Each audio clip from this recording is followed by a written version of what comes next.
우리는 리차드의 유해가 수도사들의 무덤에 묻혀 있을 가능성이 높다는 것을 알고 있습니다.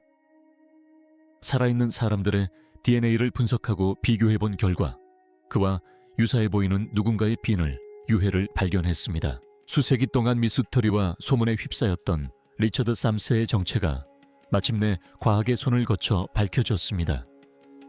그리고 그 결과는 역사를 송두리째 뒤흔들었습니다. 주차장 밑에서 발굴된 해골이 갑자기 왕족의 혈통을 뒤바꿔 놓았다고 상상해보세요. DNA 검사는 진실을 속삭인 정도가 아니라 소리 높여 외치며 99,999%라는 경이로운 확률로 그의 신원을 밝혀냈습니다. 하지만 여기서 놀라운 사실이 하나 드러납니다. 그의 남성 혈통은 살아있는 친척들과조차 일치하지 않았습니다. 충격적이죠. 하지만 이야기는 더욱 기상천외한 반전으로 가득하니 계속 지켜봐 주세요. DNA 분석 결과 왕실 혈통에 예상치 못한 단절이 드러났습니다. 리처드 3 세 유해의 유전자 분석에서 나온 이 발견은 역사학자와 과학자들을 경악하게 했고 어쩌면 믿기지 않는다는 반응까지 불러일으켰습니다. 연구진은 리처드 3세의 유골에서 추출한 Y 염색체를 이론적으로는 동일한 북의 DNA를 공유해야 할 살아있는 남성 친척들의 DNA와 신중하게 비교했습니다. 그들은 아무도 예상하지 못한 것을 발견했습니다. 혈연 관계가 명확하게 확인될 줄 알았던 것과는 달리 이해하기 어려운 불일치가 드러났습니다. 이는 수세기 동안 이어져 온 왕위 계승 방식에 대한 통념에 도전하는 결과였습니다. 레스터 대학교에서 이 프로젝트를 이끈 투리킹 교수는 오늘날 생존해 있는 5명의 남성으로부터 DNA 샘플을 채취했습니다. 그들 모두는 5대 뷰포드 공작 헨리 서머셋의 직계 남성 후손입니다. 이론적으로 이들은 리처드 3세와 동일한 Y 염색체를 가지고 있어야 합니다. Y 염색체는 아버지에서 아들로 거의 변형 없이 전달되기 때문입니다. 만약 역사가 교과서에 나온 대로 흘러갔다면 그 단순한 DNA 가닥이 수백 년 전 왕과 잊혀진 주차장 아래에서 발굴된 유골을 연결하는 결정적인 증거가 되었을 것입니다. 하지만 과학자들이 밝혀낸 사실은 놀라울 뿐만 아니라 불안감을 자아냈다. 그것은 왕실 혈통, 숨겨진 스캔들, 그리고 역사에 리처드 3 새로 기억되는 인물이 우리가 알고 있는 바로 그였는지에 대한 의문을 불러일으켰다. 이것은 단순히 과학이 기존 이야기를 확인하는 것에 그치지 않았습니다. 과학이 이야기를 다시 쓰는 것이었습니다. 끝까지 제 이야기를 들어보시면 DNA의 단 하나의 변형이 어떻게 한 왕조의 근간을 뒤흔들었는지 알게 되실 겁니다. 하지만 실제로 일어난 일은 놀라울 따름입니다. 5명의 남성 중 단 한 명도 리처드의 DNA와 일치하지 않았습니다. 연구진에 따르면 그들 중 4명은 R1, BU15이라는 흔한 하플라 그룹에 속했지만 리처드의 유해에서는 전혀 다른 훨씬 희귀한 하플라 그룹인 GP287이 발견되어렸습니다. 설마?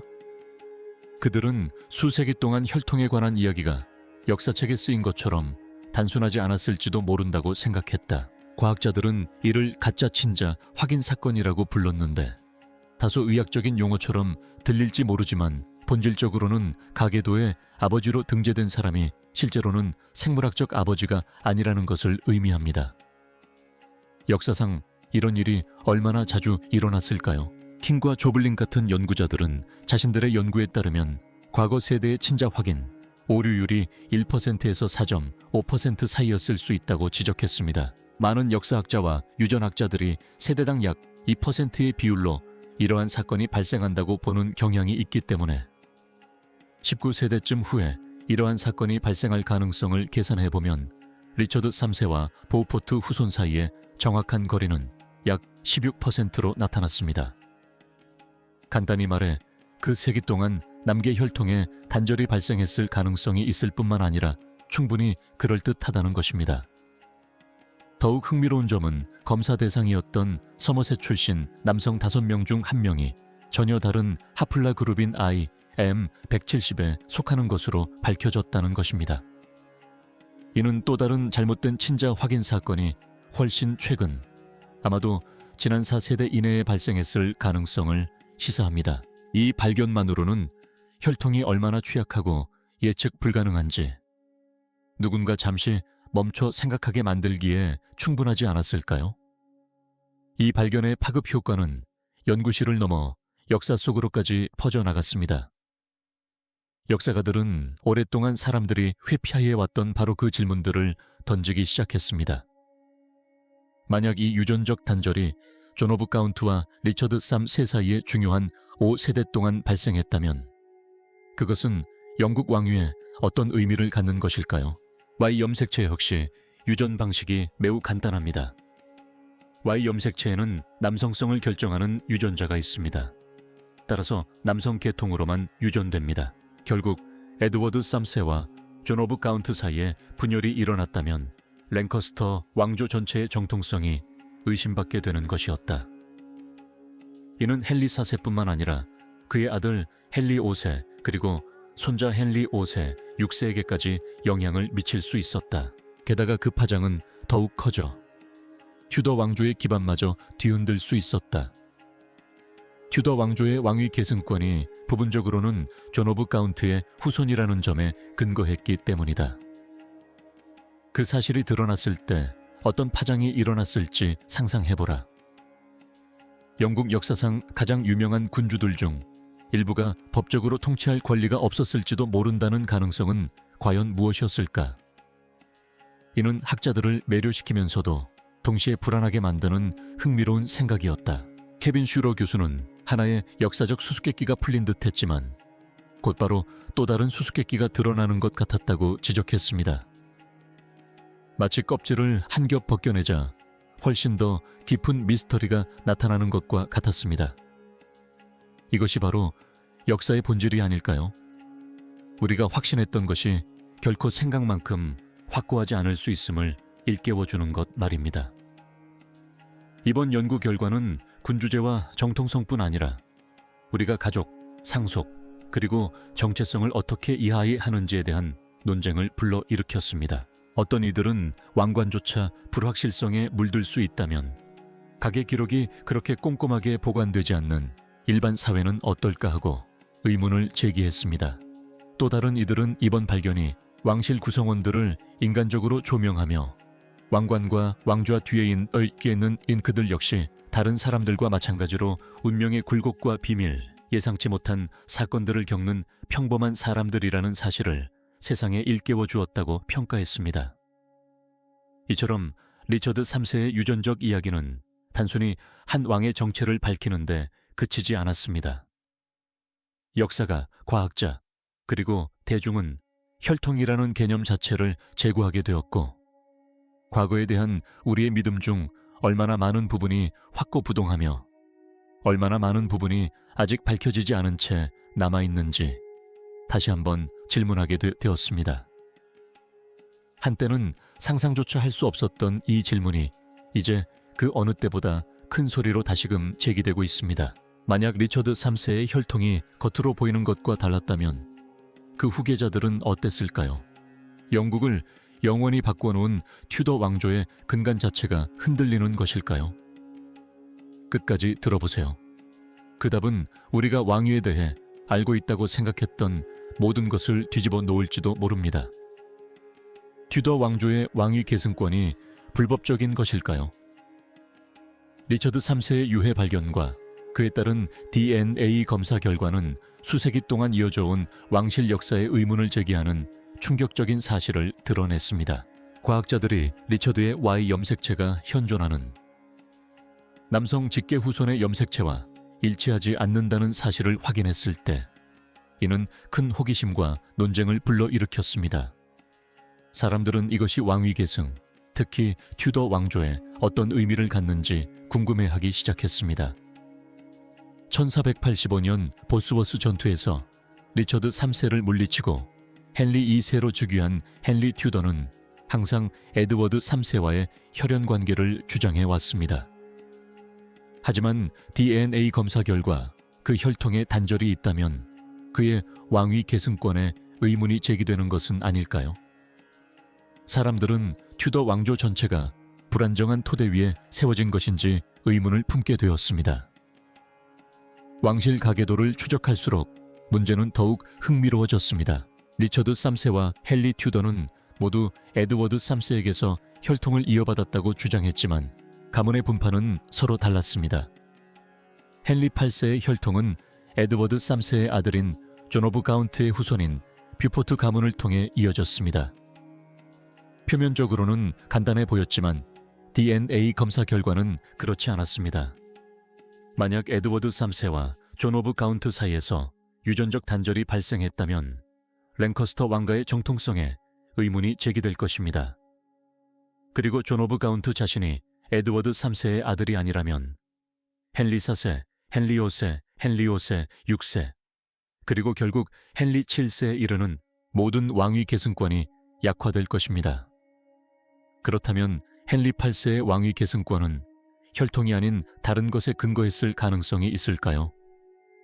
이 질문은 헨리 8세의 어머니인 마거릿 보퍼드, 역시 존 오브 가운트의 후손이었기 때문에 더욱 중요하게 다가왔습니다. 그의 정통성이 흔들리면 필리파 왕비의 정통성도 흔들리고 가정교사 권위의 근간마저 흔들린다. 존 오브 가운트가 생전에 겪었던 소문들이 떠돌면서 이야기는 더욱 흥미로워졌다. 그가 정말 에드워드 3세의 아들인지에 대한 속삭임이 끊이지 않았다. 당시 소문은 에드워드 3세가 가운트가 태어날 당시 자리를 비웠기 때문에 필리파 왕비의 정절에 대한 의혹이 제기되었다는 것이었다. 가장 악랄한 소문은 가운트가 사실은 플랑드르 출신 정육점 주인의 아들이며 왕비의 갓난딸이 죽었다는 소문이 퍼진 후 왕비와 바꿔치기 되었다는 것이었다. 존 오브 가운트 자신도 이러한 비난에 격분했었다. 그런데 수세기가 지난 후 DNA 분석 결과는 바로 그 오래된 소문들에 새로운 생명을 불어넣는 듯했다. DNA 검사 결과는 친자 관계가 없음을 시사하는데 이는 그의 명예를 훼손하려는 근거 없는 소문에 불과했던 것일까요? 아니면 처음부터 어느 정도 진실이 담겨 있었던 것일까요? 헨리 2세의 권력 장악 과정을 살펴보면 역사가들은 DNA 미스터리가 없었더라도 그의 왕위 계승권이 결코 확고하지 않았다고 지적해왔습니다. 특히 그는 혈통에만 의존하여 자신의 지위를 정당화하려 하지 않았다는 점이 많은 지적입니다. 대신 그는 정복을 통한 통치권을 선언했는데 이는 대담하면서도 의미심장한 행보였습니다. 리처드 3세를 전장에서 물리친 것이 그에게 권력을 가져다 주었지만 반드시 의심할 여지 없는 정통성을 보장하는 것은 아니었기 때문입니다. 자신의 입지를 강화하기 위해 헨리는 요크의 엘리자베스와 결혼하여 랭커스터 가문과 요크 가문의 왕위 계승권을 통합했습니다. 이 결합은 안정감을 조성하고 후계자들에게 더욱 강력한 정통성을 부여했습니다. 그러나 여전히 의문이 남습니다. 만약 헨리가 전장에서 승리하지 못했다면 그의 주장만으로 과연 충분한 왕위가 될 수 있었을까요? 케빈 슈러 교수를 비롯한 역사학자들은 왕위는 결코 혈통만으로 결정되는 것이 아니라는 점을 종종 상기시켜 줍니다. 왕위 계승은 상속만큼이나 기회, 타이밍, 그리고 우연에 관한 것이기도 합니다.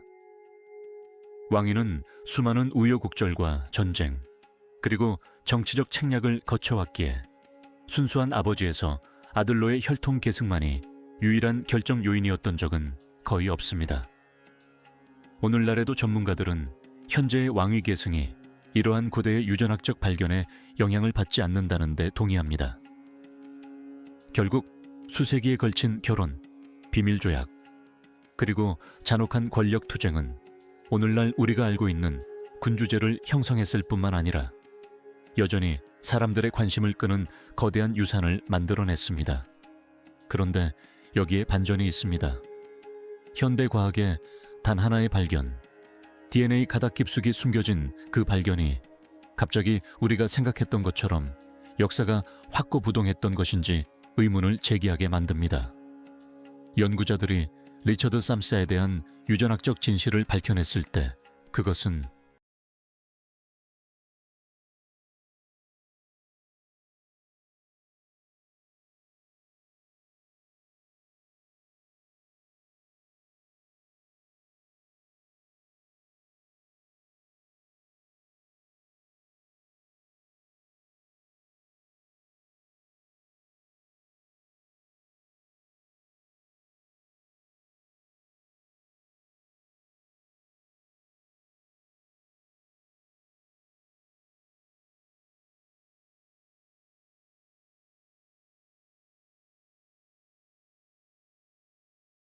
그것은 먼지 쌓인 기록 보관소에 묻힌 단순한 각주에 그치지 않았습니다. 그것은 왕조의 근간을 뒤흔드는 발견이었습니다. 그 충격이 어땠을지 상상해 보세요. 만약 가정교사들이 주장했던 것처럼 왕위 계승권이 없었다면 우리가 수세기 동안 들어온 역사는 정당한 후계자가 아닌 혼란 속에서 운 좋게 살아남은 자들에 의해 쓰여졌을지도 모릅니다. 만약 그렇다면 우리는 또 무엇을 잘못 이해하고 있었던 걸까요? 조금만 더 들어보세요. 그 해답은 가장 은밀한 곳, 바로 리처드 3세의 목의 혈통을 확인시켜주는 미토콘드리아 DNA에 숨겨져 있습니다. 미토콘드리아 DNA 분석을 통해 리처드 3세와의 목의 혈통 관계가 확인되었습니다. 연구진은 Y 염색체 검사에서 왕족 혈통에 대한 놀라운 결과가 나왔지만 리처드 3세의 여성 조상을 밝혀낸 결정적인 증거는 목의 DNA 분석에서 나왔다고 설명했습니다. 과학자들은 이것이 마침내 이 문제를 최종적으로 해결하는 열쇠였다고 밝혔습니다. 또한 요크의 N의 후손들과의 일치가 매우 완벽했다고 강조했습니다. 수세기에 걸쳐 추적할 경우 신뢰도가 떨어지는 경우가 있는 북의 DNA와는 달리 미토콘드리아 DNA, mtDNA로 알려진 목의 DNA는 어머니로부터 모든 자녀에게 직접 전달됩니다. 하지만 연구진이 강조했듯이 딸만이 이 DNA를 다음 세대로 전달할 수 있습니다. 이 덕분에 리처드 3세의 누이인 요크의 앤부터 오늘날 생존해 있는 마이클 입송과 웬디 돌리그까지 이어지는 끊어지지 않은 여성 혈통을 추적할 수 있었습니다. 비록 먼 사촌 관계였지만 두 사람은 이 긴 여성 혈통으로 연결되어 있었습니다. 그들은 14촌의 이 대손으로 묘사되었는데 이는 믿을 수 없을 정도로 먼 친척 관계처럼 들렸습니다. 그런데도 두 사람은 오늘날 런던에 살면서 자신들도 모르게 영국 역사상 가장 논란이 많은 왕 중 한 명과의 연결고리를 이어받고 있었습니다. DNA 분석 결과는 놀라웠습니다. 마이클 입손의 미토콘드리아 DNA가 발견된 해골에서 추출한 DNA와 완벽하게 일치하는 것으로 밝혀졌습니다. 반면 웬디 둘리그의 DNA는 단 하나의 염기 차이만 보였다. 연구진은 이러한 작은 변이가 전혀 문제가 되지 않으며 오히려 요크의 N과 그들을 구분짓는 세대수와 일치한다고 설명했습니다. 결국 그렇게 오랜 시간 동안 미세한 변화가 나타나는 것은 당연한 일이라는 것입니다. 그들은 이러한 변이가 오히려 증거를 더욱 강력하게 만들어주는데 이는 그 혈통이 수세기 동안 본질적으로 그대로 유지되었음을 보여주기 때문이라고 주장했습니다. 과학자들은 미토콘드리아 DNA가 고대 유골을 식별하는데 여러 가지 이점을 제공한다고 덧붙였습니다. 그들은 인체의 모든 세포에는 핵 DNA와 달리 여러 개의 미토콘드리아 DNA 복사본이 존재한다는 점을 지적했습니다. 그렇다면 수백 년 동안 묻혀있던 고대 유골에는 어떤 의미가 있을까요? 간단히 말해 mDNA는 분해되지 않고 수세기 후에도 검사에 사용될 가능성이 더 높다는 것입니다. 연구진은 또한 미토콘드리아 DNA가 핵 DNA처럼 재조합을 겪지 않기 때문에 목의 혈통을 통해 놀라울 정도로 안정적이라는 점을 강조했습니다. 변화는 극히 드문 돌연 변이를 통해서만 발생합니다. 이러한 안정성 덕분에 미토콘드리아 DNA는 오랜 기간에 걸쳐 조상을 추적하는 데 가장 신뢰할 수 있는 도구 중 하나가 되었습니다. 그리고 연구진은 Y 염색체 검사를 사용할 때 항상 어려움이 되어온 친자 관계 부정 문제에 대해서도 다시 한번 상기시켰습니다. 역사적으로 친자 관계가 불확실한 경우는 친자 관계가 불확실한 경우보다 훨씬 흔했습니다. 친자 관계가 부정된 경우는 극히 드뭅니다. 그렇다면 수세기에 걸쳐 신원을 증명하려 할 때 어느 쪽 혈통을 더 신뢰해야 할까요? 연구진은 답이 명확하다고 말했습니다. 그들은 또한 이 목의 DNA 증거가 다른 모든 발견과 결합되었을 때 유골의 신원을 압도적인 확실성으로 뒷받침한다고 설명했습니다. 통계 분석 결과 이 유해가 리처드 3세의 거실 확률은 99,999%에 달했습니다. 하지만 그것이 전부가 아니었습니다. 연구 결과를 더욱 설득력 있게 만들기 위해 과학자들은 해당 DNA를 26, 127개의 유럽인 DNA 서열과 비교했습니다. 그중 어느 것도 일치하지 않았으며 이는 보수적으로 약 10,000분의 1의 일치 확률을 의미합니다. 증거가 얼마나 더 확실할 수 있을까? 연구진 스스로도 결과의 명확성에 놀랐다고 한다. 뼈의 유전자 코드를 마이클 입손의 유전자 코드와 비교한 DNA 분석 결과였다. 수치적인 일치뿐 아니라 신체적, 역사적 세부 사항들도 완벽하게 맞아떨어졌다고 연구진은 덧붙였다. 해골에서는 척추측 만증의 흔적이 발견되었는데 이는 리처드 3세에 대한 역사 기록에도 언급된 질환이었다. 유골에는 1485년 보스워스 전투에서 그가 겪었던 비극적인 죽음과 일치하는 전투 상처의 흔적이 남아 있었습니다. 사망 당시의 나이 또한 리처드 3세가 전사했을 당시의 나이와 일치했습니다. 이 모든 것이 단순한 우연일까요? 연구진은 DNA 분석 결과, 고고학적 맥락, 그리고 역사적 기록을 종합적으로 검토한 결과 이 사건은 의심의 여지 없이 리처드 3세의 죽음으로 결론지어졌다고 주장했습니다.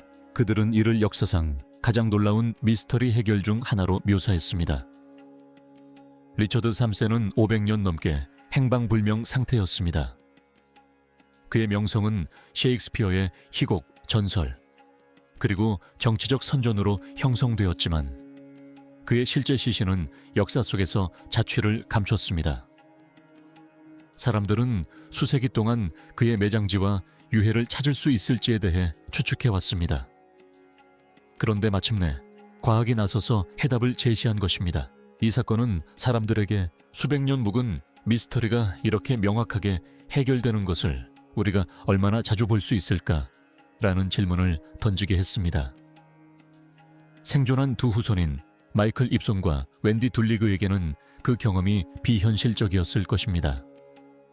어느 날까지만 해도 런던에 사는 평범한 사람들이었던 그들은 다음 날 자신들의 미토콘드리아 DNA가 중세왕의 정체를 확인시켜 주었다는 말을 듣게 되었습니다. 영국 역사상 가장 유명한 왕 중 한 명과 같은 목의 혈통을 이어받았다는 말을 듣는다고 상상해 보세요. 누가 자기 삶에서 그런 일이 일어날 거라고 상상이나 했겠는가? 그들 자신도 놀라워하면서도 동시에 겸손해졌다고 한다. 그들의 존재는 자신들도 모르는 사이에 수세기 동안 역사가들이 논쟁해온 퍼즐의 마지막 조각을 제공했던 것이다. 연구진은 이 사례가 현대 의학뿐 아니라 역사 연구에서도 유전학의 힘을 보여준다고 결론지었다. 이는 DNA가 단순한 과학적 코드가 아니라 한 세대에서 다음 세대로 전해지는 살아있는 이야기라는 사실을 사람들에게 다시금 일깨워 주었다. 그들은 같은 방법으로 언젠가 해결될 수 있는 다른 미스터리는 무엇이 있을지 물었습니다. 과학과 고고학이 협력할 때 역사 속 어떤 인물들이 더 밝혀질 수 있을까요? 리처드 3세 이야기는 단순히 오래전에 죽은 왕의 신원을 밝히는 것만이 아니었습니다. 과거와 현재가 상상도 못했던 방식으로 연결되어 있음을 보여주는 이야기이기도 했습니다. 연구가 끝날 무렵 결론은 명확해졌습니다. 미토콘드리아 DNA 증거, 통계적 확실성, 그리고 신체적 일치 세부 사항의 조합을 통해 5세기 넘게 미해결 상태였던 사건이 해결된 것입니다. 리처드 3세는 마침내 소문이나 전설이 아닌 그의 세포 속에 새겨진 목소리, 그리고 여러 세대를 거쳐 현대 런던에 사는 두 먼 친척에게까지 전해진 목소리를 통해 발견되었습니다. 그 발견은 사람들에게 단순한 진실을 남겼습니다. 과학은 리처드 3세에게 그의 이름을 되찾아 주었습니다. 그리고 그렇게 함으로써 그것은 섬뜩하면서도 아름다운 사실을 증명했습니다. 역사는 완전히 사라지지 않는다는 것입니다. 역사는 침묵 속에 머물며 적절한 손길과 적절한 질문, 그리고 적절한 순간을 기다리다가 다시 모습을 드러냅니다. 하지만 여기서 더욱 흥미로운 점이 있습니다. 리처드의 유골을 발견한 것 이상으로 그의 DNA가 말을 하기 시작했기 때문입니다. 그리고 그 이야기는 먼지 쌓인 유물이나 잊혀진 왕들에 관한 것이 아니라 한 남자의 삶, 그의 고난, 그의 건강, 그리고 그가 남기게 될 줄도 몰랐던 유산에 관한 것이었습니다. 그러니 끝까지 함께 해주세요. 리처드 3세의 DNA 분석 결과는 여러분이 역사를 바라보는 방식을 완전히 바꿔놓을 것입니다. 역사학자와 과학자들이 리처드 3세의 유해를 연구하기 위해 협력하면서 밝혀진 그의 DNA는 그의 삶과 유산에 대해 무엇을 말해줄까요? 네, 오늘 밤 저는 리처드 3 세 사건에 대해 이야기하려고 합니다. 먼저 말씀드리고 싶은 것은 이 사건이 리처드 3 세 프로젝트로 알려지기 전에는 없었다는 점입니다. 그들은 단순히 오래전에 죽은 왕의 신원을 확인하는 데 그치지 않았습니다.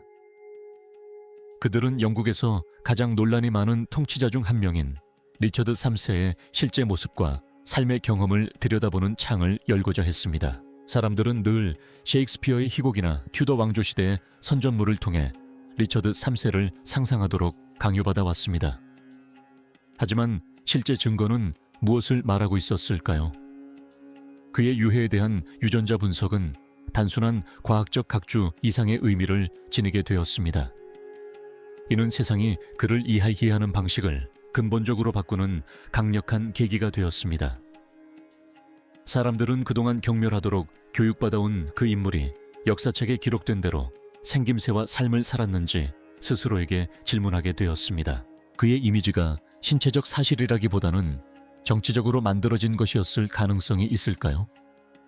첫 번째이자 어쩌면 가장 놀라운 발견은 그의 골격에 대한 면밀한 조사에서 나왔습니다. 연구자들은 리처드 1세가 10세 이후에 심각한 척추측만증이 발생했음을 발견했습니다. 이 질환으로 인해 그의 어깨, 아마도 오른쪽 어깨가 왼쪽보다 눈에 띄게 높았을 것입니다. 이 세부 사항은 당시 기록된 묘사들과 일치한다는 점에서 흥미롭습니다. 그러나 그에 못지않게 놀라운 점은 척추측만증이 그를 허약하거나 무능하게 만들지 않았다는 것입니다. 보고서에 따르면 그의 척추가 굽었음에도 불구하고 그의 몸은 여전히 강했고 전사 왕에게 요구되는 고된 신체 활동을 수행할 수 있었다고 합니다.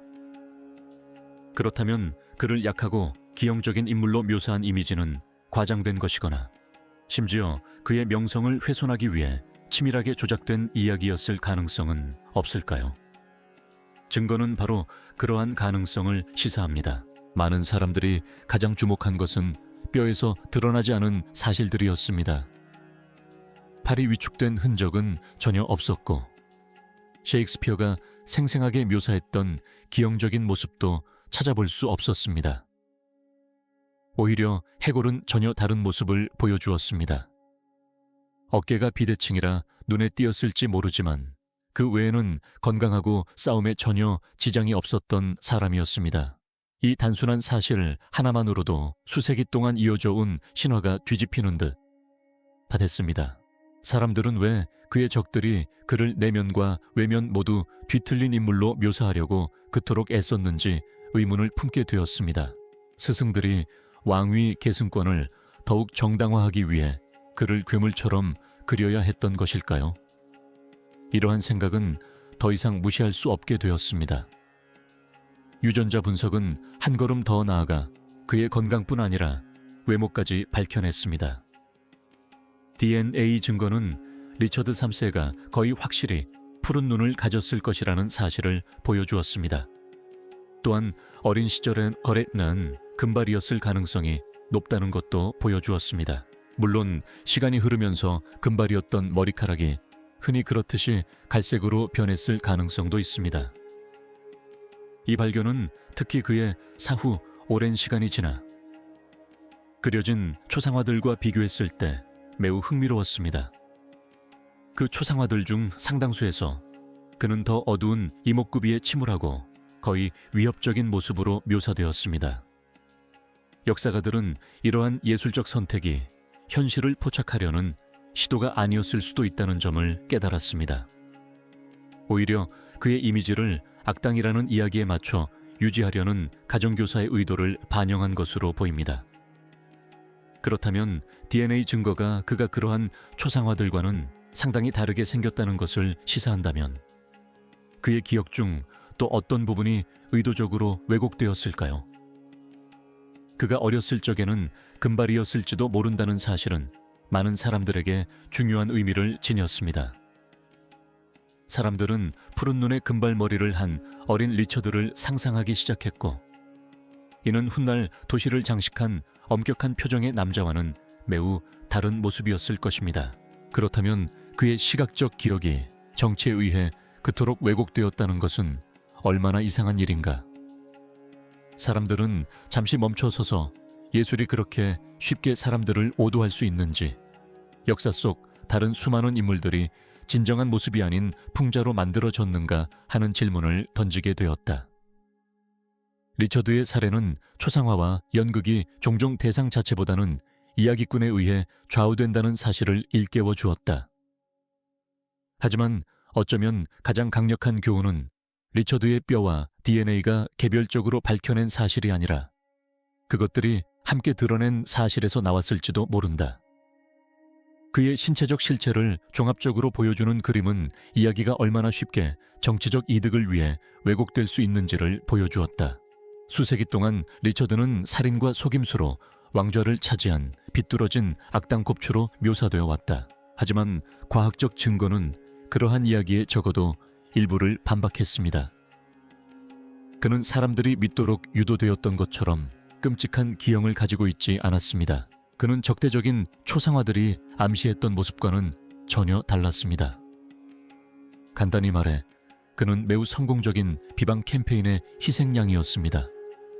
그래서 사람들은 그에 대한 소위 사실들 중 얼마나 많은 부분이 진실인지 의문을 품을 수밖에 없었습니다. 현대 과학은 이러한 분석을 통해 중세 역사의 진실을 밝히는 역할을 하게 되었습니다. 역사가들이 소문과 편견을 넘어 선전이 아닌 증거에 기반하여 리처드 3세에 대한 이해를 쌓을 수 있도록 해주었습니다.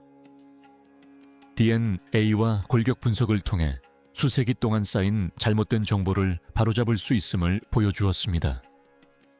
그리고 역사가 어떻게 쓰여지는가에 대한 더 큰 질문을 제기했습니다. 결국 리처드는 정적들에게 매도당한 유일한 인물이 아니었기 때문입니다. 과학이 오래전의 세상을 떠난 사람들에 대해 더 명확하고 인간적인 모습을 보여줄 때 어떤 일이 벌어질까요? 우리가 너무나 잘 알고 있다고 생각했던 이야기들은 어떻게 변할까요? 리처드 3세의 이야기는 단순히 한 왕에 대한 이야기가 아닙니다.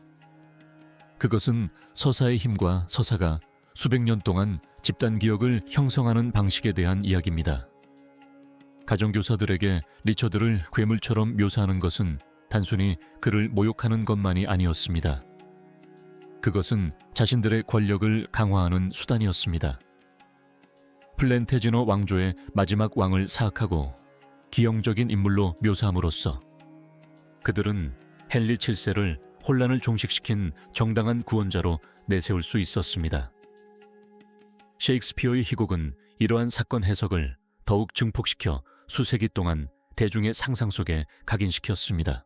그러나 그의 유골이 발굴되어 연구되면서 공들여 쌓아 올린 이 이미지는 무너지기 시작했습니다. 수세기가 지난 지금 과학이 그 어떤 역사가보다도 가장 편견 없는 역사가가 된 것일까요? 사실 리처드 3세의 유해는 지극히 개인적이면서도 지극히 정치적인 이야기를 들려줍니다. 개인적인 차원에서 이 유골들은 척추측만증을 앓으면서도 투쟁하고 통치했던 한 남자의 삶을 보여줍니다. 그의 외모는 기괴하지 않았고 오히려 옛 초상화와는 매우 다른 방식으로 인상적이었을 것입니다. 정치적인 차원에서 이 유골들은 권력이 어떻게 인식을 조작할 수 있는지, 그리고 진실이 얼마나 쉽게 거짓 아래 묻힐 수 있는지를 드러냅니다. 그의 유골이 재발견되었을 때 그는 500년 동안 잃어버렸던 목소리를 되찾았습니다. 그 목소리는 사람들에게 연대기나 연극 무대에 쓰인 모든 것을 믿지 말라고. 모든 전설 뒤에는 인간이 있다는 사실을 일깨워 주었습니다. 리처드 2세의 유해 발견은 단순히 왕의 신원을 확인하는 것에 그치지 않았습니다. 그것은 의견이 아닌 증거를 바탕으로 역사를 다시 쓰는 것이었고, 선전의 장막을 걷어내고 더욱 복잡하고 인간적인 인물을 드러내는 것이었습니다. 사람들은 소위 곱사등이 왕이 두려워해야 할 악당이 아니라 정치적 경쟁의 소용돌이에 휘말린 한 인간일지도 모른다는 사실을 이해하기 시작했습니다. 그의 이야기는 이후 과학이 오랫동안 받아들여져 온 진실에 도전하고 심지어 뒤집을 수 있다는 것을 보여주는 상징이 되었습니다. 그리고 역사가 그토록 흥미로운 이유가 바로 여기에 있지 않을까요? 역사는 결코 완전히 끝나지 않고 새로운 발견이 있을 때마다 우리의 이해는 변화할 수 있다는 것 말입니다. 결국 리처드 3세의 유해는 그를 있는 그대로 만날 기회를 제공했을 뿐만 아니라 권력과 정치가 기억을 어떻게 형성하는지 되돌아볼 기회도 주었습니다. 마치 왕 자신이 사후 오랜 시간이 지난 뒤 다시 말할 기회를 얻고 선전의 왜곡 없이 자신의 얼굴을 드러낸 것 같았습니다. 그리고 많은 사람들에게 그 발견은 상상 이상으로 놀라운 일이었습니다. 이것으로 이번 영상은 끝을 맺습니다. 시청해 주셔서 감사합니다. 이 영상이 마음에 드셨다면 좋아요, 댓글, 구독 부탁드립니다. 더욱 흥미진진한 이야기를 즐기시려면 화면에 나타나는 다음 영상을 클릭하세요.